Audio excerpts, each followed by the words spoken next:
Pemirsa, pelaku pariwisata di Pulau Menjangan Buleleng selama 3 bulan terakhir nihil pendapatan. Penyeberangan Labuan Lalang menuju Pulau Menjangan ditutup sebagai dampak COVID-19. Beginilah situasi di penyeberangan Labuan Labe Buleleng menuju Pulau Menjangan.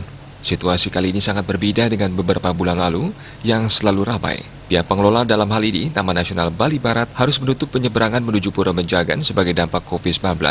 Tak pelak, beberapa pelaku pariwisata di wilayah tersebut harus beralih profesi menjadi petani maupun bercocok tanam di lahan pribadinya. Salah satu pelaku pariwisata yang beralih profesi adalah Inyoman Sutra. Pihaknya menuturkan, di masa COVID-19 ini, dirinya sama sekali nihil pendapatan. Bahkan beberapa rekannya sudah mengambil mesin botnya dari perahu akibat sepinya wisatawan. Dan ini untuk pendapatan sama sekali tidak. Karena tamu tidak ada yang masuk, apalagi sembahyang. Di sini itu kan tujuannya hanya Pulau Menjangan. Nah, kalau untuk sembahyang itu tidak ada, tamu juga tidak ada selama COVID ini.